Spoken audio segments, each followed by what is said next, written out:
ఈరోజు నిజంగానే అసలు రాష్ట్రం ఎటుపోతుందో అర్థం అవ్వట్లే. సొంత బీఆర్ఎస్ పార్టీ కౌన్సిల్లోనే మహిళలకి భద్రత లేకుండా పోయింది. అది కూడా మేయర్ గారి ముందే. మేయర్ గారి ముందు మహిళా బీఆర్ఎస్ కార్పొరేటర్ల పైన కాంగ్రెస్ జెంట్స్ కార్పొరేటర్స్ వచ్చి దాడి చేస్తుంటే అక్కడే ఉన్న మేయర్ గారు దాన్ని ఖండించకుండా ఉల్టా మా బీఆర్ఎస్ మహిళలని మార్షల్స్ని పిలిపించి బయటికి తీసుకెళ్ళి అరెస్ట్ చేయించే ప్రయత్నం చేసిండ్రు. అండ్ అరెస్ట్ కూడా చేయించి వాళ్ళని చుట్టుపక్కల అంతా తిప్పి వాళ్ళని ఇబ్బంది పెట్టే ప్రయత్నం చేసిరు. అసలు ఇబ్బంది పెట్టింది కాంగ్రెస్ కార్పొరేటర్లు, అంటే బీఆర్ఎస్ పార్టీ నుంచి వెళ్ళిన కాంగ్రెస్ కార్పొరేటర్లు ఇబ్బంది పెట్టారు. అది కూడా అసలు రాష్ట్రంలో ఎన్నో క్రైమ్ రేట్స్ పెరుగుతున్నాయి, కానీ కౌన్సిల్లో ఇట్లాంటి సిచ్యువేషన్ జరగడం అనేది మాకే చాలా బాధగా ఉంది. అండ్ ఆమె పార్షాలిటీ నేనేం చూపించను, నేను అందరికీ సమానంగానే సమానంగా నేను చూస్తా అని మాట్లాడుతున్న మేయర్ గారు మరి ఈరోజు ఏం చేశారు? కాంగ్రెస్ కార్పొరేటర్లు వచ్చి మా మీద దాడి చేస్తుంటే కూడా ఖండించకుండా మమ్మల్ని దౌర్జన్యంగా బయటికి పంపించి మమ్మల్ని ఇబ్బంది పెట్టే ప్రయత్నం చేస్తున్నారు. రాష్ట్రంలో అభివృద్ధి అని అంటున్నారు. అభివృద్ధి అనేది ఎక్కడ జరుగుతుంది? కూలగొట్టడం అభివృద్ధియా? మాకైతే తెలియదు. కట్టడం అయితే అభివృద్ధి అనేది మాకు తెలుసు, కానీ కూలగొట్టేది అభివృద్ధి అనేది వీళ్ళ కాంగ్రెస్ పార్టీ హయాంలోనే నడుస్తుందేమో, అది మాత్రమే మాకు తెలుస్తుంది.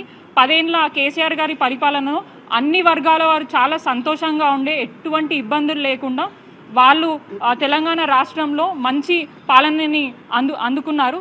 కానీ కొద్దిగా ఆశపడి వాళ్ళు ఏంటంటే కాంగ్రెస్కి అధికారం ఇచ్చిరు. యాక్సిడెంటల్గా అయిన సీఎం యాక్సిడెంటల్గానే పరిపాలిస్తున్నాడు, ప్రజలని అన్ని విధాలుగా మోసం చేస్తున్నాడు. ఏ వర్గం వాళ్ళు కూడా ఇప్పుడు సంతోషంగా లేరు.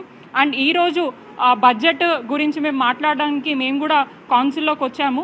ఎన్నో ఇష్యూస్ లాస్ట్ టైం మనకి ఏవైతే బడ్జెట్ ఇచ్చారో అది పూర్తి స్థాయిగా అన్ని డిపార్ట్మెంట్కి అందలేదు. అండ్ అప్పటికి ఇప్పటికి ఎటువంటి డిఫరెన్స్ లేదు, కేవలం ఒక 3 కోట్లు మాత్రమే పెంచిండ్రు. సో పెంచిన దాంట్లో దేనికి అంటే ఏ డిపార్ట్మెంట్కి ఎంత కేటాయిస్తున్నారని చెప్పేసి మేము డిస్కస్ చేద్దాము. దాని తర్వాత మనము క్వశ్చన్ అవర్కి కానివ్వండి, లేదంటే ఆఫ్టర్ క్వశ్చన్ అవర్ బడ్జెట్ అయినా డిస్కస్ చేద్దామని చెప్పి మేము మాట్లాడడం జరిగింది. కానీ మాకంటే ముందు పోడియం ముందుకి కాంగ్రెస్ కార్పొరేటర్లు వెళ్ళి మా మహిళా కార్పొరేటర్ బీఆర్ఎస్ వాళ్ళ దగ్గర ఉన్న ప్లే కార్డ్స్ గుంజుకొని వాళ్ళని చింపి మేయర్ మీద వేసింది వాళ్ళు. మీరు క్లియర్గా చూస్తే విజువల్స్లో మీకు కనిపిస్తాయి. దౌర్జన్యం చేసింది వాళ్ళు, దాడి చేసింది వాళ్ళు, కానీ వాళ్ళని వదిలేసి మమ్మల్ని మా మీద టార్గెట్ చేసి ఈరోజు మమ్మల్ని పోలీస్ స్టేషన్లో పెట్టి ఇబ్బంది పెట్టి సభ నడిపించే ప్రయత్నం చేశారు. యాక్చువల్గా అయితే బడ్జెట్ ప్రతి ఒక్క పార్టీ ఆమోదించిన తర్వాతనే దాన్ని ముందుకు తీసుకెళ్ళాలి, కానీ మేము లేకుండా డైరెక్ట్గా వాళ్ళు బడ్జెట్ అనేది యాక్సెప్ట్ చేశారు. అండ్ క్లియర్గా ఇప్పుడు తెలుస్తుంది ఏ పార్టీలు కలిసి ఉన్నాయి. సెంట్రల్లో స్టేట్లో బీజేపీ కాంగ్రెస్ ఒకటి అనేది క్లియర్గా తెలుస్తుంది. ఒక చిన్న ఎగ్జాంపుల్ చెప్తా. మొన్న జరిగిన అల్లు అర్జున్ గారి ఇన్సిడెంట్ని బేస్ చేసుకొని అండ్ అట్లాగే 26 జనవరి రోజు బీజేపీ వాళ్ళు ఏదైతే ట్యాంక్ బండ్ దగ్గర ఏర్పాటు చేసిన ఇన్సిడెంట్స్, ఈ 2 మీరు చూసుకోండి. అప్పుడు ఏదో చిన్న ఇన్సిడెంట్ అయిన జస్ట్ మూవీ ప్రమోషన్స్ గురించి వచ్చినందుకు అనుకోకుండా ఒక ఇన్సిడెంట్ జరిగింది, చాలా దురదృష్టకరం. వారి మీద చూపించిన ప్రేమ మొన్న జరిగిన 6 మంది చనిపోయిన వ్యక్తుల 6 మందికి గాయాలని, దాంట్లో 2 చనిపోవడం జరిగింది. వారి మీద ఎటువంటి స్టేట్మెంట్ లేదు, వారిని ఆదుకుంటామని ప్రభుత్వం మాట్లాడట్లేదు. అండ్ దానిని నిర్వహించిన ఫౌండేషన్ వాళ్ళు కానీ ఎవరైతే అధికారులు ఉన్నారు, బీజేపీకి సంబంధించిన వాళ్ళు ఉన్నారు, వారి మీద ఎటువంటి కేసు లేదు. ఇక్కడే మీకు క్లియర్గా తెలవాలా ఎవరు ఏ పార్టీకి సపోర్ట్ చేస్తున్నారో.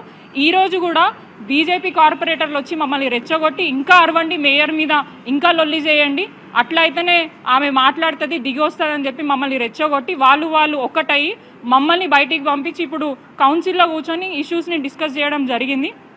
ఖచ్చితంగా రేపు మేము కమిషనర్ గారికి కంప్లైంట్ ఇవ్వడానికి పోతున్నాం. బడ్జెట్ మీద మేము లేకుండా ఎట్లా ఆమోదిస్తారో అట్లాగే మా మీద దాడి చేసిన కాంగ్రెస్ కార్పొరేటర్లు ఎవరైతే ఉన్నారో వారి మీద కూడా మేము ఖచ్చితంగా చర్యలు తీసుకుంటాం. నిజంగానే గుర్తుపెట్టుకోవాలి, కేవలం మేయర్ గారికి ఆ సీట్లో కూర్చునే అధికారమే లేదు, కేవలం వాళ్ళ ఫాదర్ మీద రెస్పెక్ట్ తోటి కేసీఆర్ గారు ఒక బీసీ మహిళ అని చెప్పేసి వారికి అవకాశం ఇచ్చింది. అండ్ వారు పార్టీ మారుతూ ఏం చెప్పారు? హైదరాబాద్ నగర అభివృద్ధి కోసం నేను పార్టీ మారుతున్నాను అన్నారు. మరి 1 ఇయర్ నుంచి ఏం అభివృద్ధి జరిగింది? కేవలం హైడ్రా పేరు మీద ఇల్లులు కూలగొడుతున్నారు, స్ట్రీట్ వెండర్స్ని దౌర్జన్యంగా బుల్డోజర్ చేసి జేసీపీలు పెట్టి వాళ్ళ కొట్టే ప్రయత్నం చేస్తున్నారు. సో ఇట్లాంటి వంచన పాలన చేస్తున్నారు, కానీ ప్రజాపాలన ఇదైతే కాదు. గత ప్రభుత్వాలు ఎన్నో వచ్చాయి, కానీ ఎప్పుడు కూడా ఇట్లాంటి పరిపాలన చూడలేదు. తెలంగాణ ప్రజలకి క్లియర్గా అర్థమవుతుంది గాడిద పాలన ఏంటో, గుర్రం పాలన ప్రజలకు అర్థమైంది 1 ఇయర్ టర్మ్లో. డెఫినెట్గా రేపటి రోజున వాళ్ళకి తెలంగాణ ప్రజలు బుద్ధి చెప్తారు. ఏదైతే 6 గ్యారంటీలు అని చెప్పినారో కేవలం ఆ ఫామ్లు నింపుకుంటే వల్ల ఇంకులు అయిపోతున్నాయి, తిరిగి తిరిగి గ్యారంటీల కోసం చెప్పులు అరిగిపోతున్నారు తప్ప ఆ 420 హామీలు ఎక్కడ రావట్లే. ఈ రోజుకి 420 రోజులైంది. ఏదైతే 420 రేవంత్ రెడ్డి గారు 420 గ్యారంటీలను అమలు చేయక ముఖం చాటివేస్తూ డైవర్షన్ పాలిటిక్స్ చేస్తూ ప్రజలని వంచే ప్రయత్నం చేస్తున్నారు. రానున్న రోజుల్లో బీఆర్ఎస్ పార్టీ అధిష్టాన పిలుపు మేరకు డెఫినెట్గా ఎక్కడికక్కడ కాంగ్రెస్ పార్టీ నాయకులను అడ్డుకొని వాళ్ళని అంటే వాళ్ళు ఇచ్చే గ్యారెంటీలు చెప్పిన గ్యారెంటీలు ఇచ్చేదాకా కూడా మేము వాళ్ళ వెనుక పడే విధంగా కూడా మేము కృషి చేస్తామని తెలియజేస్తూ జై తెలంగాణ, జై కేసీఆర్. Thank you.